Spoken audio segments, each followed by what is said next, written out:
이거 뭐 밝은 상태에서 얼마나 보시고 다시 한번 인사하겠습니다. 밝을 때 보니 더 예쁘십니다. 멋지십니다.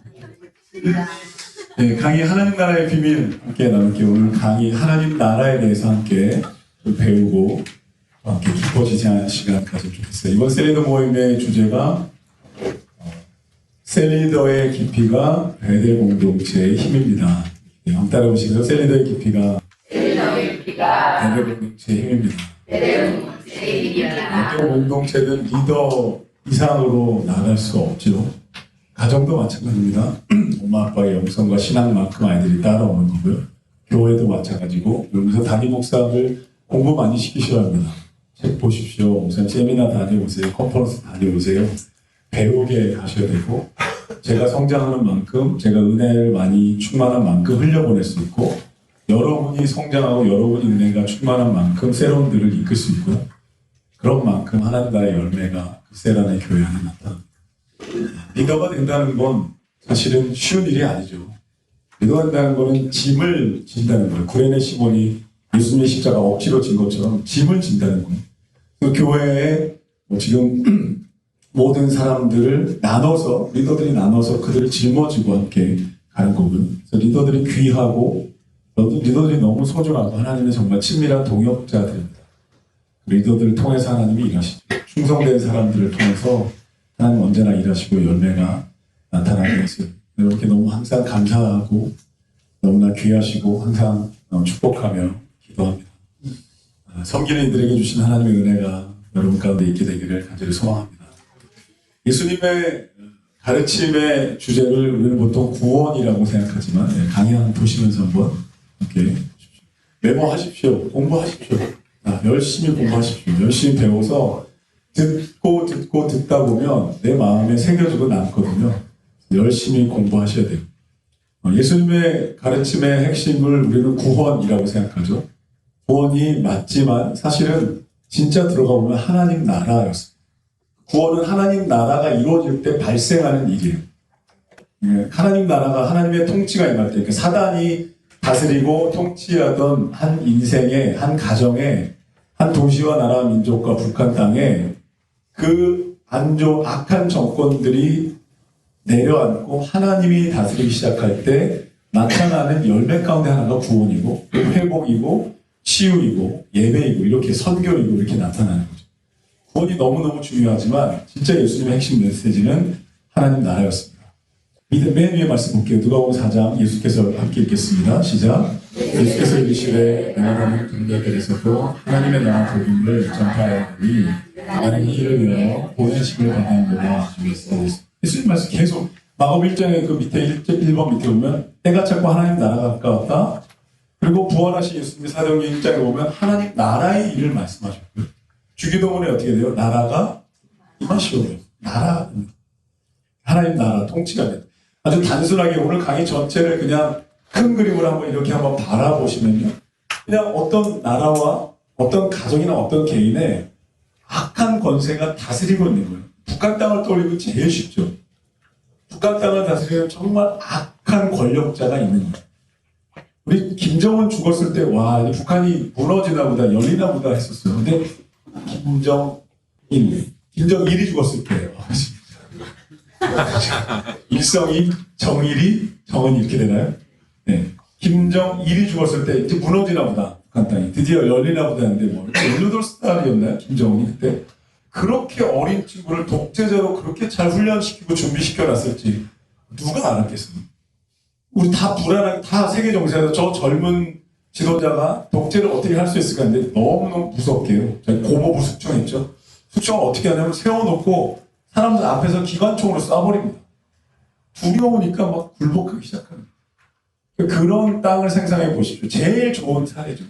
악한 권세가 다스리고 있는. 그 똑같은 그림이 눈에 보이진 않지만 한 개인, 한 사람의 마음, 한 가정, 한 나라, 도시, 민족, 열방, 선교지 다 똑같은 원리로 영적으로 볼 수 있다는 거예요. 여러분 성도들요 진짜 우울증과 공황장애 너무너무 많습니다. 요즘 시대에. 진짜 많고요. 질병이나 또 개인적인 고통이나 마음의 공허함들, 이 SNS와 미디어들이 만들어낸 인간 내면의 공허함요, 진짜 정말 수많은 학자들이 다 결과를 발표해요. 다 결과를.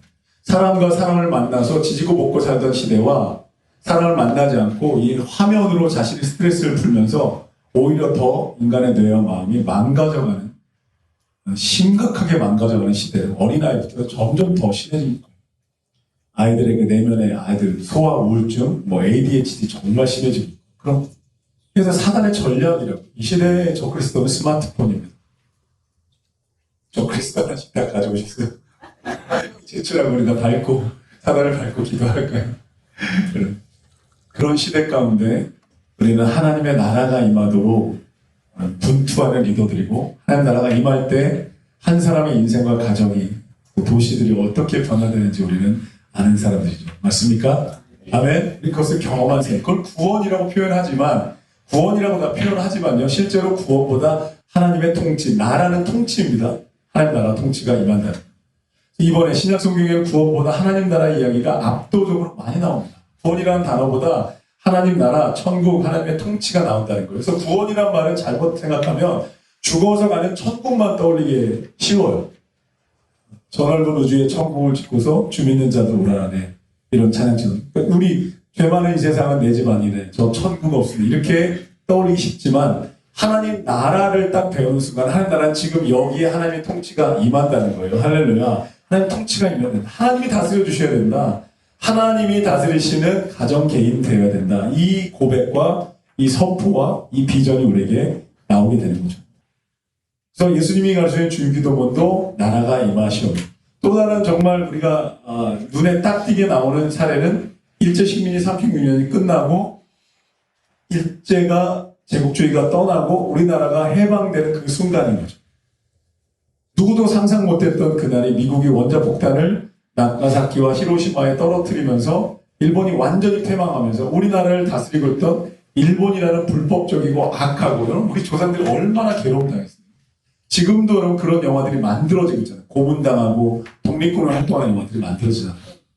얼마나 고통스럽게 3년도 힘들 것 같은데요. 36년을 한 사람이 태어나서 36세가 될 때까지를 정말 고통스럽게 다스리던 일본이 떠나가면서 이 나라의 해방이 온 거죠. 그걸 해방과 독립이라고 하죠.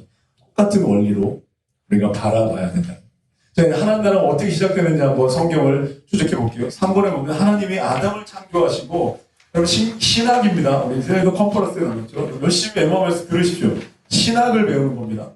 하나님이 아담을 창조하시고 그냥 잘 살아라 하지 않고요. 창세기 1장 18절에 보면 한번 읽어볼게요. 창세기 1장 18절 읽겠습니다. 시작. 하나님이 그들에게 복을 주시며 하나님이 그들에게 이르시되 생육하고 번성하여 땅에 충만하라. 땅을 정복하라. 가장 중요한 건 맨 마지막에 다스리라입니다. 통치권을 위임하셨다는 거예요.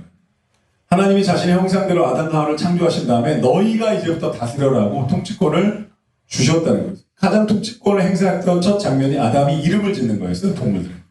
고대 근동에서 이름 짓는 거는요, 왕이 하는 일이거나 주권을 가진 자가 하는 일이었어요.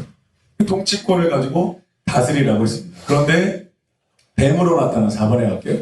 뱀으로 나타난 사단이 선악과를 통해서 아담과 하와를 미혹하죠. 너가 하나님과 같이 될 수 있다. 이 말에 넘어가면서 아담과 하와는 하나님께 반역하고 거역하게 되고 관계를 단절하게 돼요. 그 순간에 아담에게 위임되었던 관계가 끊어지는 순간에 통치권이 박탈되었고, 박탈된 그 통치권을 사단이 불법적으로 빼앗아 갔다는 거예요. 이게 어디 나오냐면요, 누가복음 4장에 보면 마귀가 예수님을 유혹할 때 이렇게 말합니다. 너가 나에게 절하면 내가 천하만국의 영광을 줄 텐데, 이 영광은 보십시오. 누가복음 4장 6절에 보면 이 권세는 내게 넘겨주신 것이므로 내가 원하는 자에게 준다라고 사단이 말합니다. 이것도 거짓말입니다. 넘겨준 적이 없어요. 불법적으로 아담에게 빼앗아 갔지만 어찌됐건 에베소서 2장 1절에 보면 공중권세 잡은 자라고 사단을 표현해요. 공중권세 잡은 자. 그리고 요한복음 12장에 보면 예수님이 이 세상 임금이다 이렇게 표현하셨어요. 사단이 분명히 불법적이지만 다스리고 있고 영향을 끼치고 있고 우리의 가정과 인생과 교회를 무너뜨리기 위해서 우는 사자같이 베드로전서 5장 8절에 말씀합니다. 반역이 일어난 거고 불법적인 세력이 지금 다 똑같습니다. 일본 너무너무 좋은데 일본이 불법적으로 침략했죠. 침략해서 우리나라를 다스리기 시작한 거예요. 불법적으로. 그 불법이 얼마나 고통스러웠어요. 우리 진짜 소녀들이 위안부로 잡혀갔죠. 소년들이 징병돼서 총알바지가 됐죠. 집에 있는 모든 기물들 다 빼앗겼죠. 자유가 없어졌죠. 곡식 수탈해 갔죠. 이름 바뀌었죠. 이런 고통 가운데 똑같은 그림이 사단에 의해서 일어나겠죠. 그래서 5번에 가보면 그래서 세상이 죄의 저주와 사단의 통치로 깨어졌고 상처와 고통으로 가득하게 됐다는 것.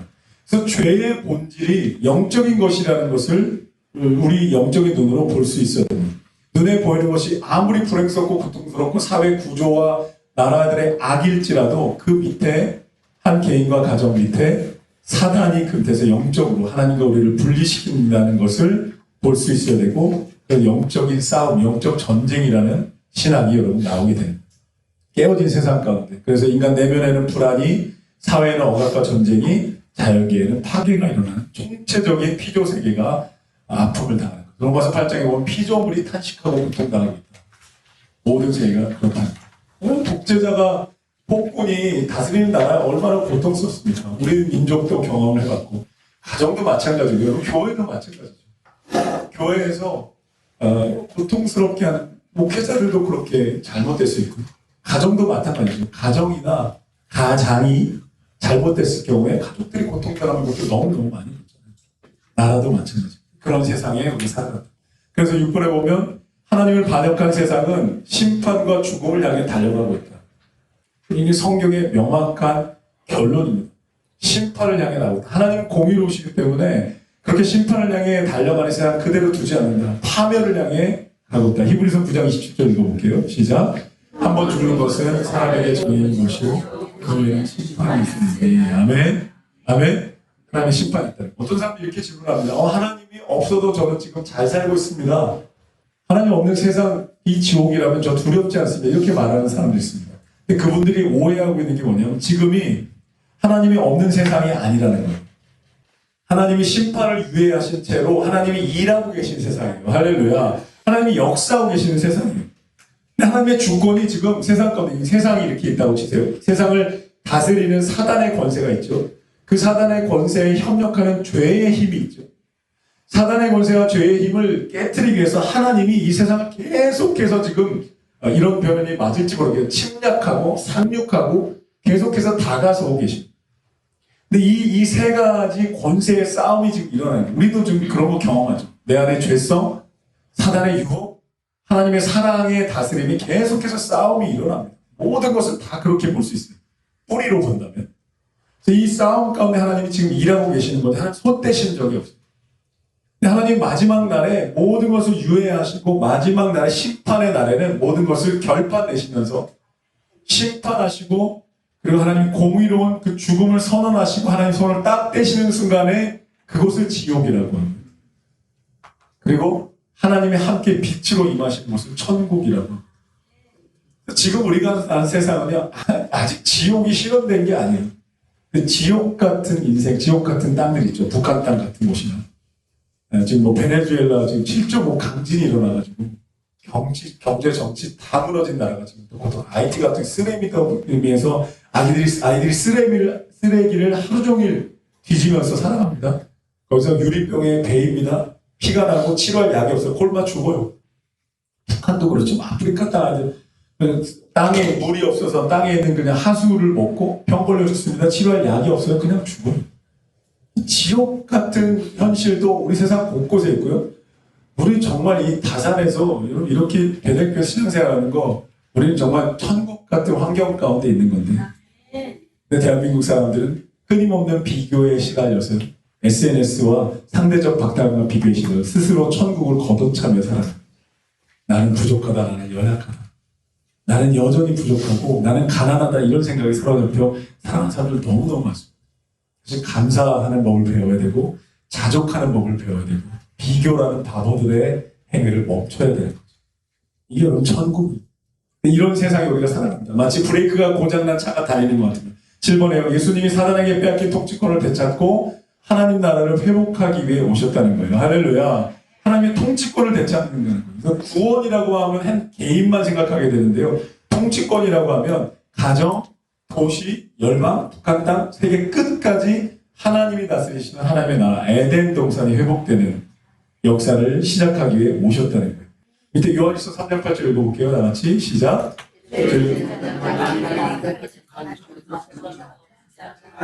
하나님의 아들이 나타나신 것은 마귀의 일을 멸하라 하십니다. 아멘. 하나님의 나라라는 거예요. 적국에게 빼앗긴 영토를 빼앗기 위해서 우리 독립군 활동한 것처럼 김구 선생님이 독립군을 이끌면서 계속해서 일본과 싸웠던 것처럼, 그리고 정말 진격을 앞두고 있었다 그러잖아요. 총 진격을 앞두고 있었는데 핵폭탄이 떨어지면서 되게 안타까워하셨대요. 김구 선생님이. 우리 힘으로, 우리 독립군의 힘으로 이들을 물리쳤어야 우리나라가 되는 건데, 그 이제 미국이나 러시아, 중국이 우리나라에 들어와서 막 권력을 행사하려 들잖아요. 그래서 이제 분단이 되고 이런 아픔을 안타까워하셨다 그래요. 읽어볼게요. 예수님이 십자가에서 자신의 죽음으로 모든 대가를 치르심으로 아담이 뺏겼던 통치권을 되찾아 오셨습니다. 예수님은 공의의 법대로 하나님 나라를 회복하셨다. 어떻게 해요? 죽음으로 대가를 치르시고. 사단이 아담을 유혹했던 그 권한을 가지고 있었던 거예요. 네, 예수님이 자신의 죽음으로 생명의 대가를 치르시면서 통치권을 되찾아 오셨습니다. 합법적이고 공의로운 방식으로 하나님 나라의 통치권을 되찾아 오셨습니다. 고린도서 2장 15절 읽어볼게요. 다 같이 시작. 통치자들과 권세들을 무력화하여 드러내어 구경거리로 삼으시고 십자가로 그들을 이기셨느니라. 아멘. 할렐루야. 십자가입니다. 예수님 십자가에 죽으면서 마지막에 다 이루었다 말씀하셔서 테텔레스타이라는 헬라어인데요. 그것은 상업 용어예요. 본래는 모든 빚을 다 갚았다. 모든 노예 문서의 빚을 내가 다 갚았다. 예수님이 죽으시면서 마지막에 하는 말이 그것이에요. 내가 빚을 다 갚았다. 사단에게 다 갚았으므로 이제 내 백성들을 나는 합법적으로 한 명 한 명 되찾아오겠다. 이렇게 말씀하십니다. 그리고 예수님이 그 복음을 완성하신 다음에 예수님이 하셨던 일이 뭐냐면 그 복음과 하나님의 통치권을 교회를 세우셔서 마태복음 16장 18절에 말씀하셔. 내가 내 교회를 세우니 음보의 권세를 무너뜨리고 세상에 사단에게 묶인 것을 풀고 사단을 묶는 권세를 내가 주었다고 말씀하셔요. 이게 똑같은 장면이 뭐냐면 하나님이 아담을 창조하시고 생육하고 번성하라 너가 땅에 있는 모든 것을 다스리라라는 위임권을, 통치권을 위임하신 장면하고 똑같은 거예요. 예수님은 누구에게 하셨냐면 십자가를 통해 합법적인 통치권을 되찾아오신 다음에 그 권세를 누구에게 주셨냐면 교회에게 주신 거예요. 할렐루야. 할렐루야. 교회에게, 리더들에게, 우리에게 주신 거예요. 옆사람 봉사만 인사하겠습니다. 당신에게 통치권이 있습니다. 당신에게 통치권이 있습니다. 아멘. 여러분에게 권세가 있던 거예요. 영접하는 자, 그 이름을 믿는 자에게 하나님의 자녀가 되는 권세를 주셨다. 권세를. 그래서 여러분이 리더들이요, 예수의 이름으로 묻고 푸는 권세가, 한번 따라 보시겠어요? 예수의 이름으로 묻고 푸는 권세가 있습니다. 리더들이 예수의 이름으로 선포하며 기도하시는 거예요. 세론들을 위해 기도할 때 하나님 고쳐주세요, 치유해주세요 이렇게만 기도하지 말고 그걸 넘어서서 우리 세론을 묶고 있는 어둠의 권세는 떠나가고 하나님의 통치가 임할지어다. 모두 우울의 영은 떠나갈지어다. 이들을 묶고 있는 불신과 냉담의 영은 떠나갈지어다. 마음이 열리지 못하게 붙들고 있는 복음의 빛이 비치지 못하게 방해하는 어둠의 영들은 내가 예수 그리스도의 이름으로 명하노니 떠나갈지어다. 이 장면이 어디에 나오냐면 사도행전 2장에 나오죠. 베드로와 요한이 제9시 기도 시간에 성전에 올라가 성전 미문에 앉은뱅이가 앉아있었어요. 돈을 달라고 구걸합니다. 베드로와 요한이 어떻게 했어요? 은과 금 내게 없지만 내게 있는 것 어떻게 해요? 나사렛 예수의 이름으로 명하노니 일어나 걸어라. 할렐루야. 이게 리더가 하는 기도라는 거예요. 내 권세가 아니라 예수님이 십자가로 찾아오신 통치권을 내게 위임하시면서 우리가 예수의 이름으로 명하고 악한 권세를 묶어버리고 묶여있던 자를 푸는 권세가 우리에게 있는 줄로 믿습니다. 권세를 행하시면 돼요. 이 권세, 이 하나님 나라의 신학을 배운 사람들은, 배운 리더들은 이제 권세 있는 기도를 하기 시작하는 거예요. 간구하고 청원하는 기도만이 아니라 권세 있는 기도를 할 줄 하셔야 돼요, 리더들. 왜냐하면 예수님이 분명히 통치권을 위임하셨기 때문에 예수의 이름. 그래서 9절에 보면 9번에 사단의 것을 풀게 하셨죠. 10번 가볼게요. 인생은 누가 주인인가의 싸움입니다. 하나님이 주인 되시는 곳에 의와 평강과 희락이 임합니다. 사단이 주인 되는 곳에 죄와 불안과 상처가 임합니다. 우리도 날마다 경험하지 않아요? 목사도 마찬가지입니다. 목사도요, 기도하고 내 마음에 하나님의 나라가 임하지 않으면요, 죄와 불안과 상처가 이끌어갑니다. 지옥 같은 상황이 돼. 지옥이 쏟아져 내리는 경우 우리 다 해봤죠. 완전히 모든 것이 다 힘을 잃고 다 무너져 내리는 거야.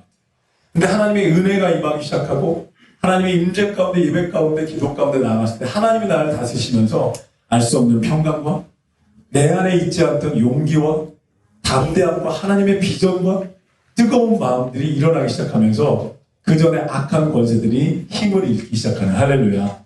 이게 우리 예배 가운데 우리가 원하는 거죠. 셀모이 가운데 그걸 원하는 거예요. 통치권이 바뀌는, 하루에도 몇 번씩 바뀌는 통치권이 우리 예배와 셀을 통해서 하나님의 나라가 임하게 되기를 간절히 소망합니다. 로마서 14장 17절 읽어볼게요. 시작. 하나님의 나라는 먹고 마시는 것이 아니고, 네, 백성에 보면요, 사울왕은요 왕이었는데 매일 악령에 시달립니다. 다윗은 목동이었는데요, 하프를 치며 찬양했을 때 하나님의 영이 있는, 되게 여러분 조건에 달려있지 않다는 거예요. 제가 지난주에 우리 중보기도학교를 시작했는데요, 많은 분들이 오셔서 함께 배우고 1주차 은혜가 있었어요. 강의를 준비하면서 하나님과의 친밀함이 우리에게 주는 은혜가 뭘까? 열매가 뭐냐면 하나님이 가지고 계신 것이 내게 가까워진다는 거죠. 이렇게 10m 떨어져 있던 하나님이 5m, 3m, 2m 가면서 하나님께 충만한 것들이 내게 흘러 들어오는 은혜가 있습니다. 그래서 제가 이렇게 자료를 찾아봤는데 우리가 살아가면서 하루에 7만 가지 생각을 하는데 그 중에 부정적인 생각이 85에서 90%예요. 그리고 우리가 듣는 메시지 중에 부정적인 메시지가 30이라면 긍정이 1이라는 거. 30대 1이고, 그리고 부정적인 메시지는 긍정적인 메시지보다 5배가 강하대요. 그러면 30배 많이 듣고 5배 강하니까 우리의 살면서 우리는 부정적인 생각과 메시지가 150배 강합니다. 150배. 부정적인 말 한마디 들으면요, 긍정적인 말을 150번 들어야 이거를 쳐낼 수 있는 거예요. 그게 인생이에요. 인간이 그렇다는 거예요. 죄로 인해서 무너진 마음이요. 우리 다 내면에 그냥 무당이 하는 게 그거죠. 내면에 불안과 두려움과 염려가 우리 안에 다 이만큼 있어요. 다 있어요. 없는 사람이 없어요. 은혜로 우리가 계속 그것을 다루고 은혜로 덮으면서 은혜로 충만히 살아가는 거죠. 무당을 어떻게 하면 자극하는 그거. 뭐 여름에 뭐 조심해라. 돈 문제가 생겨. 기업 이번에 투자는 어떻게 될 거야. 아이들을 좀 이렇게 하면 이 불안이 막 올라가가지고 그 다음에 구태야 되는데 300이면 올 안에 뭐 한 6개월 안에 500이면 3달 안에 1000만 원 구태하면 다음 달에 해결돼. 이게 하나님이죠. 근데 성령이 오시면 우리 안에 이 모든 것들을 잠재우는 의와 평강과 희락이 임하게 될 줄로 믿습니다. 난폭한 운전자가 우리 인생을 이끌어가는 수 있다는 거예요. 불법적인 운전자가 다스리는 거예요. 이게 하나님 나라의 관점으로 볼 수 있어야 돼요. 그냥 한 명이 예수 믿고 구원받는 건 너무너무 소중하고 참 중요하지만 그것을 넘어서 지금 무엇이 다스리고 있나. 리 워렌 목사님이 목적이 이끄는 삶이라는 책에서 인간을 이끌어가는 5가지를 우리에게 얘기해요. 죄가 이끌 수 있고, 그 다음에 사람들의 인정이 이끌 수 있고, 원망이 이끌 수 있고, 두려움이 이끌 수 있고, 물질에 이끌 수 있다는. 이 5가지가 주인 노릇하는 인생이 얼마나 외롭고 불안하고 고민. 5가지는요, 그냥 우리 인간의 희로애락이고 우리의 도구일 뿐이에요. 내려와야 돼요. 하나님이 다스리는 그런 교회, 인생, 가정 되시기를 예수님으로 축복합니다. 그래서 마지막 11년 볼게요. 교회는 하나님 나라를 회복해가는 하나님 나라의 전진 기지입니다. 모든 성도는 하나님 나라 확장해가는 선교적 제자입니다. 교회는 그냥 사람들이 모이는 피난처가 아니고요. 회복과 그리고 영적 싸움을 이겨내는 영적인 전진 기지라는 것. 하늘과 땅의 모든 권세를 내게 주었으니 너희는 가서 모든 민족을 제자 삼으라고 말씀합니다. 마지막 읽어볼게요. 예배와 셀은 다 같이 읽겠습니다. 시작. 예배와 셀은 없나요? 중간에 마지막 예배와 셀은 시작. 예배와 셀은 하나님 나라 전진 기지에서도 해명됩니다. 하나님은 예배와 셀을 통해 사람들을 하나님과 연결시키시고 인생을 살아내시고 하나님 나라의 꿈을 꾸는 선교적 제자로 성장하게 하십니다. 아멘. 나는 교회이고요. 셀이 교회입니다. 잘 들으세요. 셀이 교회입니다. 건물이 교회가 아니고 베델 교회의 셀이 교회입니다. 인천 상륙작전하고 되게 비슷한 거예요. 북한군이 거기까지 다 점령했는데 옆구리로 메가더 장군과 연합군들이 상륙한 거죠. 그게 교회라는 거예요. 사단이 다스리는 죄의 권세가 가득한 이 세상, 이 가정 한 개인의 삶 가운데 하나님의 나라가 상륙해서 치고 들어가는 거예요. 근데 싸움이 왜 없겠어요? 이 영적인 싸움을 리더들이 싸울 수밖에 없고요. 여러분 그렇지 않을까요? 베델교회 흔들려면 저 흔들면 돼요. 제일 앞에 있는 리더 흔들면 교회 휘청합니다. 근데 담임 목사는 계속 기도하고 말씀 가운데 계속 나를 지키고 영적으로 싸우고 기도해요. 담임 목사 가정이요. 기도로 지켜줘요. 그럼 담임 목사에서 기도해 주셔야 돼요. 기도해 주십시오. 선장이잖아요. 제가 운전자잖아요. 여기서 강건해야 사단이 그래서 타겟이 저일 거 아닙니까? 누굴 건드리면 그냥 그 다음 타겟이 누구예요? 영혼을 책임지고 있는 내가 마냥 여러분 사단이 그냥 두겠어요? 여러분 한 명을 흔들어 놓으면 5명, 10명의 영혼들이 흔들리거든요. 그러니까 리더들이 기도해야 되고 기도 자리에 나와야 되고요. 이렇게 말씀을 나누면서 우리가 함께 모여서 군대로 모이는 시간들이 있어요. 이 리더예요. 리더가 얼마나 막중하고 얼마나 영광스러운 이 양면이 있다는 것을 여러분 기억하시기 바랍니다. 기억해 주십시오. 영적 싸움을 싸워야 된다. 하나님 나라의 권세의 싸움이다. 그런 기도를 배우고 그렇게 함께 하시면 너무 좋겠습니다. 강의 마무리하게 금방 끝내려고 하는데 시간이 질문 없이 있으시면 맞아요. 새벽기도 목사님께서 구원이라는 거는 신의와 성화 하나님 나라라고 했어요. 지금 보니까 구원과 하나님 나라 구원이라고 하는 건 하나님의 통치가 회복되는 것을 구원이라고 하죠. 예수를 믿음으로 나는 하나님의 백성으로 거듭나는 게 구원이잖아요. 그러면 구원은 하나님 나라가 거대한 하나님 나라 가운데 예수 믿으면서 저는 하나님의 자녀 하나님 백성이 될게라고 십자가의 몸을 받아들인 순간에 이 하나님 나라에 들어온 거죠. 문을 열고 들어온 거듭남이 있는 구원이. 구원 일단 받아야 하나님 나라 백성인데 들어오고 보니까 하나님 나라는 정말 광대하다는 거예요. 삶의 영역들, 가정들, 나라, 민족들, 정치, 경제, 문화, 미디어, 우리 사업장, 일터들 모든 곳에 하나님의 통치가 회복돼야 되니까 구원받은 나는 이제 하나님 나라를 확장하고 모든 곳에 하나님 나라를 회복해가는 믿음의 삶을 살기 연결되는 첫 관문이 구원이죠. 근데 구원이 전부가 아니라 구원은 첫 관문이다. 이게 제일 쉬운 편이겠네요. 구원은 하나님 나라에 들어오는 첫 문이고 구원에서 나 개인적으로 성화될 뿐만 아니라 하나님 나라의 비전으로 우리가 살아가면서 사람들을 구원하고 회복시키는 일을 해나갔던 그런 거예요. 너무 좋은 질문. 포인트가 10점 이상 쌓였습니다. 또 질문 있으시면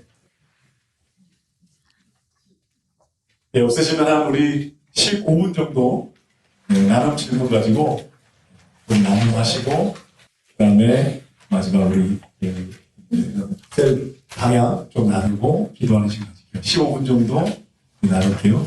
남은 시간 남은 질문 보시면서 나누도록 하겠습니다. 너무 길게 하지 마시고 1번에 대해서 좀 짧게 나누시고 2번도 나누시고 예수님을 믿음을 가졌습니다. 구원을 받은 거죠.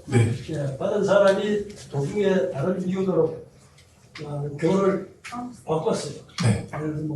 예를 들면 마음의 교라든가 이슬람 쪽으로 바뀌었다. 그럼 그 사람은 구원을 받습니까? 못 받죠. 절대적 기준은 예수 그리스도 하나. 그걸 붙잡고 있어요. 끝까지.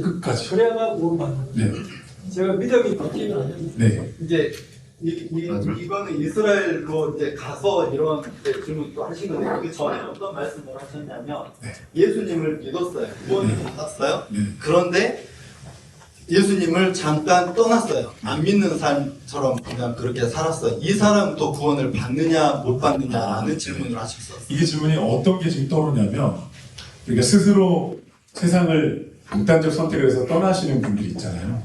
이제 본인을 스스로 살해한 것 때문에 이제 못 받는다고 얘기했었는데 요즘은 이제 어떤 의논이 되고 있냐면 그 사람의 최후의 순간, 그 깊은 마음을 그리고 그가 병이나 절망에 짓눌려서 선택한 거기 때문에 그 깊은 마음을 하나님께서 보시도록 우리가 인정해 드려야 된다. 섣불리 판단하지 않아야 된다. 이런 성경의 해석이 나오면서 이제 세상 떠난 가족들 때문에 아파하는 가족들이 좀 위로를 좀 받고 있긴 해요. 이제 그런 관점이 나와서 그것도 마찬가지로 떠났다는 것은 분명히 겉으로 보기엔 떠나 있지만 진짜 그 속마음이 이제 열왕기 7장이고 나아만 장군이 여기서 내가 여호와를 통해 구원받았지만 내가 돌아가는 나라는 우상숭배 나라인데 내가 여기 흙을 가져다가 거기 신상에다 절하지만 내 마음은 여호와를 예배하겠습니다라고 엘리사에게 그렇게 해도 됩니까? 라고 물어봐요. 엘리사가 그렇게 해라라고 허락을 해주거든요. 그의 진짜 깊은 마음, 깊은 곳에 예수 그리스도라는 구원자, 절대적으로 구원자라는 믿음이 있는가, 이거를 하나님 보시는 거고, 인간이 겉으로 드러난 모든 걸 다 판단하기는 어렵다. 근데 분명한 이제 성경 로마서 10장 17절의 기준은 마음으로 믿어 의인이고 입으로 시인하여 구원에 이른다고 그랬기 때문에 우리는 일단 우리가 할 수 있는 우리의 판단 근거는 마음으로 믿고 입으로 시인하는 것이 믿음이고 구원이다라는 1차 판단을 우리가 합니다. 해야 되고요. 그렇게 가르쳐야 되지만 그 다음에 복잡한 그 상황까지는 하나님이 깊은 중심과 내면을 보시도록 일단 하나님의 영역으로 하나님의 선하심과 공의하심으로 판단하신다고 넘겨드리는 것도 때론 필요한 것 같아요. 근데 그가 입으로 노골적으로 아니 다른 것들도 나를 구원할 수 있어라고 말한다면 이미 탈락인 거죠, 구원에서. 그런 좀 미묘한 내면, 입술, 겉으로 드러나는 종교 형식의 미묘한 부분은 분명히 있긴 합니다. 답이 됐죠? 제가 네, 켜져 있습니다. 켜져 있습니다. 제가 또 질문드리고 싶은 것은 그렇다면은 구원은 한번 구원받았다고 하면 영원하다, 불변이다. 그렇게는 할 수 있는 겁니까, 없는 겁니까? 이제 칼빈, 장로교의 창시자인 칼빈이 이제 한 번 구원받은 자는 끝까지 간다, 이렇게 표현을 했어요. 근데 이 표현에 오해가 있을 수 있는 건 구원받은 자를 그의 연약함이나 죄나 교회를 좀 떠나거나 흔들리기 때문에 하나님 버리시지 않고 끌고 가신다. 하나님의 은혜의 측면이지 예수를 부정하면 끝나는 겁니다. 십자가의 구원, 예수 절대적인 그 십자가의 구원을 내 입술로 부정하면 영원할 수 없고, 그건 일단 하나님의 범위 밖에 있는 거고, 들어와 있는 사람이 때로 범죄하고 막 말할 수 없는, 다 고린도 전서에 보면 교회인가 싶을 정도로 타락해요. 막 그 가족 간에 막 근친상간도 일어납니다. 재판도 일어나고 속임수, 거짓말 이렇다 할지라도 하나님의 자녀된 자들, 하나님, 우리 똑같잖아요. 내 자녀인데 이 죄짓고 엉망진창으로 버리지 않는 것처럼 끝까지 사랑으로 데려가신다. 그가 하나님의 자녀라는 신분이 남아있다면, 이제 신분을 떠나면 일단 끝나는 걸로 보는 거죠. 그래서 여기 은혜의 견인이지 믿지 않는 자까지 견인하지는 않는다. 이렇게 보시면 좋을 것 같아요. 알겠습니다. 그래서 여러분, 구원이란 말로만 멈추면 예수 믿고 구원받았는데 왜 이러지? 내 인생, 내 가정, 내 성품, 내 재정, 어떤 영역들에 대해서 구원받았는데 라고 오해할 수 있는 거예요. 그런데 여러분, 구원은 그냥 아기가 태어난 겁니다. 생명으로. 출발점, 문인 거죠. 구원받았으니까 이 사람이 전부가 아니고 구원받았으니까 이제 시작됐는데 하나님의 다스림을 받는 인생으로 자라가기 시작합니다. 그래서 우리도 다 경험하죠. 어떤 영역은 정말 하나님 안에 있는데 어떤 건 진짜 세상이, 어떤 건 상처. 어떤 사람, 세론들도 나는 우리도 마찬가지로 이 사람 돈이 주인이네, 이 사람 성공이 주인, 이 사람 안타깝지만 상처가 주인돼 있네, 이 사람 불안에 이끌려서 완전히 지배당하고 있네. 이런 걸 우리가 볼 수 있고 그렇고 해석할 수 있는 안목이 하나님 나라의 연입니다. 그래서 제일 좋은 예는 뭐냐면 출애굽 백성들이 출애굽을 하잖아요. 그의 주인이 애굽왕 바로였던 백성들이 나와서 하나님이 주인된 백성으로 바뀌는 거예요. 근데 바뀌는 과정 가운데 얼마나 많은 부침과 갈등이 일어나요. 방금 송아지를 만들죠. 내가 주인이라고 거역하고 돌아가자. 우리는 이 뜻에 순종하자. 내가 주인이 되거나 금송아지가 주인된 주인이 누구냐의 싸움이 사실은 출애굽기입니다. 진짜 이게 우리 평생의 싸움이죠. 모두가 마찬가지입니다. 어떤 영역은 정말 하나님과 일치되어 있는데 어떤 영역은 내가. 요새 세론들도 그렇게 보면서 하나님의 나라라는 관점으로 보면 이렇게 더 커지고, 그리고 하나님 나라 관점으로 보면 더 많은 영역들을 우리가 볼 수 있게 되는 그게 예수님의 가르침이셨습니다. 조금 대답이 됐을까요? 네. 그럼 다른 분들 혹시 질문 있으신가요? 저쪽에 아주 열띤 토론이 일어났던 것 같아요. 자, 마지막 페이지 한번 보겠습니다. 베를레 공동체 셀의 비전과 방향. 셀은 프로그램이 아닙니다만 따라가 있어요. 셀은 교회입니다. 주님의 신약 가운데 있는 교회입니다. 주님이 디자인하신 사도행전 2장에 나타나 있는 초대교회의 모습이죠. 그리고 셀이 교회이기 때문에 리더는 영적으로 싸워야 하는데 여기 침침해서 안 아, 불켜달라. 죄송합니다. 강의하는 바에서 불켜달라는 뜻이었군요. 너무 많이 와요. 그거는 이제 우선 이렇게만 하지 않고 요렇게 해주시면 불을 켜라. 제가 분당에 이제 강대사할 때 그렇게 얘기하거든요. 이렇게 하거든요. 그리고 이거 낮춰라 이렇게 하기도 하고 이거 높여라 이렇게 다 두 사람이 알아듣고 못 알아듣고 자기 듣기로 무슨 뜻이래 막 이렇게. 그래서 기도 진짜 기도가 필요하고요. 마지막 때 진짜 기도가 필요합니다. 셀의 본질 세 가지는 삶의 나눔, 말씀 나눔, 그리고 기도, 선교입니다. 애들 공동체 셀은 기도하는 셀로 나가는데요. 셀 나눔지를 이제 그렇게 기도하는 방식으로 바꿨는데요. 좀 하고 계시는지 모르겠습니다. 하고 계십니까? 네. 하셔야 됩니다. 우리 셀이 막 뜨겁게 기도하지 않더라도 그런 걸 만들어 가셔야 됩니다. 지난주에 보니까 신교실에서 찬양 틀어놓고 하더라고요. 남성 셀인데 하더라고요. 그래서 한 명을 놓고 안 해도요 해야 되죠. 여러분 아무것도 하지 않으면 아무 일도 안 일어납니다. 해야 뭔가 성장하고 일어납니다. 리더가 계속 기도하는 셀로 일어나야 되고 4번에 보면 그래서 말씀 운동도 하셔야 됩니다. 리더가 아무것도 하지 않으면 아무 일도 안 일어납니다. 그런데 뭐라도 해야 됩니다. 셀 모임으로 기도해야 되고요. 말씀을 어떻게 하든 읽기 위해서 뭐라도 함께 읽어가는 뭐든 좋습니다. 하나님 순교는 제일 좋지만 뭐 한 장을 2주간에 읽자, 뭐 한 번 묵상하나 뭐든 계속 리더가 그렇잖아요. 애기 키우는 거 마찬가지잖아요. 애 놔두면 애가 자라나요.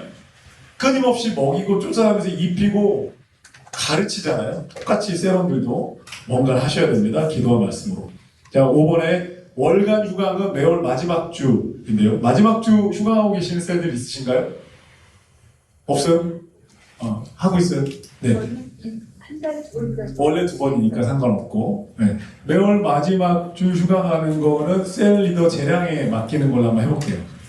그래서 우리 또 한번 해보고 의논하겠습니다. 그래서 공표를 그냥 처음부터 하셔서 우리 마지막 주는 쉽니다. 셀 모임 이렇게 하셔도 좋습니다. 그리고 공식 방학은 7말 8초 4주 12월 말 1월 초 4주 이렇게 셀 모임 공식 방학 하겠습니다.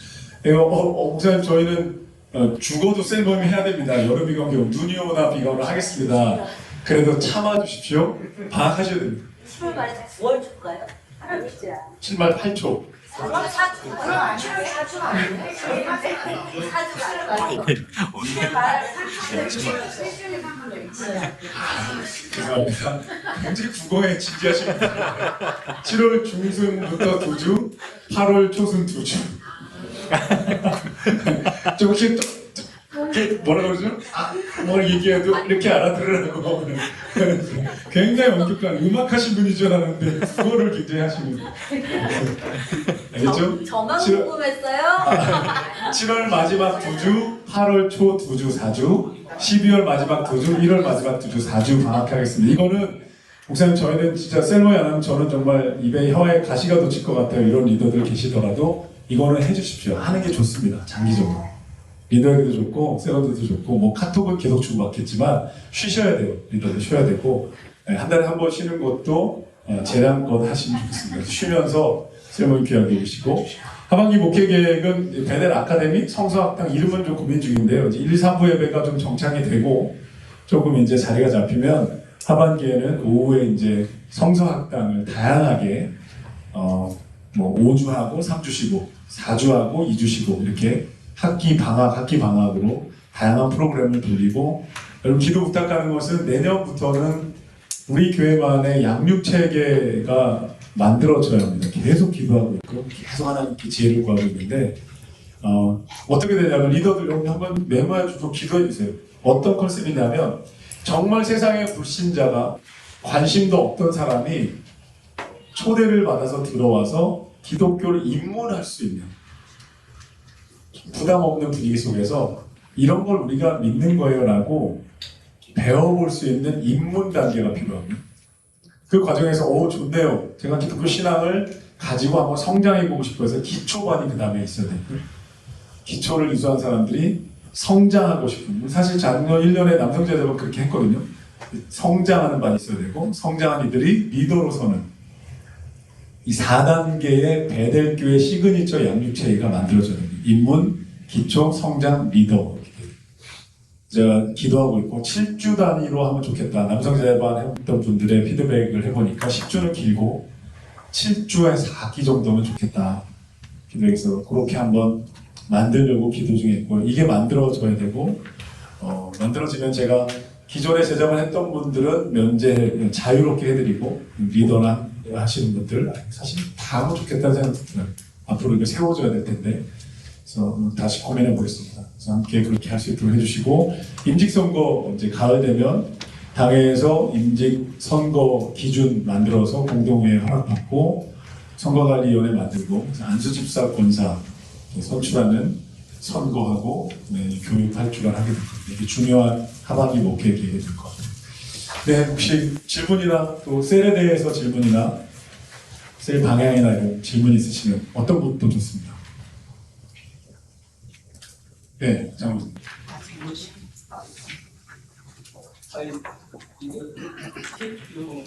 교육하기 전에 우리 남성 리더들이 네. 모여서 좀 잠깐 의논한 적이 있거든요. 오늘. 네. 근데 지금 너무 안 모이니까 지금 이 시간에 네. 우리 남성보다 한 반밖에 안 나왔고 여성도 보니까 한 반도 안 나온 것 같아요. 네. 이래가지고는 정말 셀 리더 교육이 제대로 정착하겠나 이런 의논들이 나왔었어요. 네. 그래서 운하는 거는 이제 주일날 시간이 있으니까 3시 이후 좀 해가지고 한번 했으면 좋지 않겠는가 네. 그런 의견이 나왔습니다. 네. 그래서 그런 의견이 있고 또 제 개인적인 생각은 지금 우리 셀 인턴이 없어요. 인턴이 없는데 인턴을 세워가지고 이 자리에 인턴도 교육을 받으면 좋지 않겠는 그런 생각도 들고요. 예. 그러면 이제 우리 이 하다 보면은 갑작스레 몸이 아프거나 못 할 때가 있잖아요. 리더가. 그러면 셀 그 인턴이 그날을 할 수 있는 걸로 옛날에 우리 초창기에는 인턴 제도가 있었거든요. 처음에 우리 했을 때는 인턴 제도가 있었는데 그걸 하면 어떻겠는가 생각하고 그런 의견들을 좀 나눠봤습니다. 주일은 이제 성서학당이 시작되면 하반기에 주일 오후는 이제 성서학당으로 가려는 이제 그림 속에 있어서 정기화하기가 조금 쉽지 않은 그런 상황이 좀 있어요. 그래서 이제 뭐 어떤 공부들을 계속 뭐 가정사역이든 성경 공부든 뭐 이런 것들이 이제 시니어 대학에 되어서 그런 부분 고민이 좀 많이 되는 것 같고요. 인턴리더 무조건 하시죠. 예, 인턴리더 오늘로 무조건 하는 걸로 하겠습니다. 셀 리더가 모시고 인턴리더 세우시면 좋겠고 인턴리더 오는 것도 고민을 좀 해볼게요. 왜냐하면 리더들끼리 또 나눠야 되는 얘기가 있어요. 고민이나. 근데 셀 1이고 인턴리더여서 뭐 2번에 한 번 온다든가 인턴이 이번 모임은 인턴이 함께 한다든가 3달에 한 번 공식화해서 오는 것도 한번 고민해보겠습니다. 그럼 따로 그분들을 실제 교육을 시키는 방법도 있지 않겠습니까? 인턴은 일단 셀리더가 계속 데리고 1대1 멘토링을 하다가 우리 제자반에서 4학기가 이제 셀 리더가 가장 중심이 되는 주제가 돼요. 그래서 그때 공식 교육을 그걸 통해서 받는 걸로 그렇게 좀 체계화하면 어떨까 싶어요. 그리고 토요일 날 하는 거는 우리 이제 언론들로 들어보니까 직장 생활 하신 분도 있고 토요일 날 또 토요일 날 우리 일들이 많잖아요. 네. 무슨 일들이 많고 이러다 보니까 그런 문제점 때문에 뭐 오기 싫어서 안 오는 것이 아니고 그래서 이걸 좀 정착시키려면 좀 다른 방법을 취하면 좋지 않겠는가. 이런 식으로 계속 한 50% 참석해가지고 계속 끌어나가는 것도 좀 문제가 있지 않느냐 이런 언론이 있었습니다. 그럴 수 있죠. 지금 50%까지는 아니고요. 한 70%, 30% 내외가 좀 빠진 상태입니다. 10명 정도. 네. 그래서 그 모임을 좀 정례화 시켜야 돼, 정착시켜야 되는데 좀 2번째 했거든요.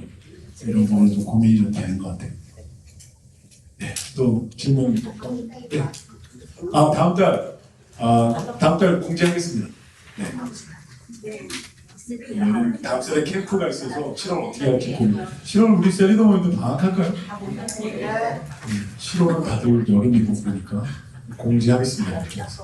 부장식사님. 7월 말쯤 정도 되면 아마 휴가도 그때 캠프도 있어서 7월은 좀 방학을 하는 게 좋을 것 같기도 합니다. 부장식사님.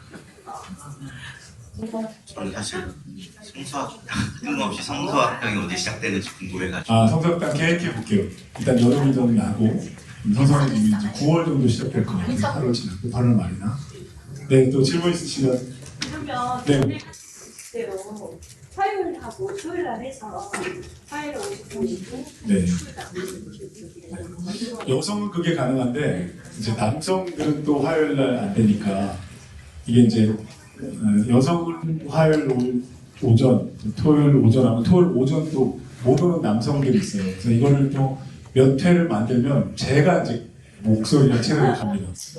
그때 3번을 나눠서 했는데 남성까지. 남성들은 직장 때문에 네. 못 나오는데 화요일은 더 하죠. 화요일 날 못 나오는 분들은 토요일 날 나오시고 토요일 날이 안 되는 분은 또 화요일 날 나오고 토요일 날 오전이 안 되는 분들이 이제 남자가 있다면 이제 그분들이 또 하나 모임을 또 만들어야 되는 거예요. 3개가. 그러면 이제 제가 목과 체력이 그런 또 고민이 좀 있습니다. 또 질문 있으실까요?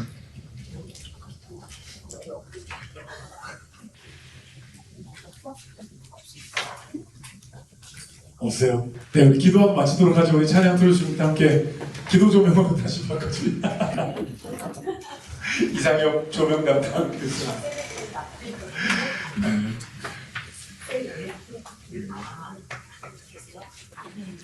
조금 셀더 모임에 대해서 조금 무게를 더 가져주시면 된다고 생각을 하는데 여러 가지 또 일들이 있어서 또 부담이 있을 수 있겠어요. 근데 너무너무 중요하고요.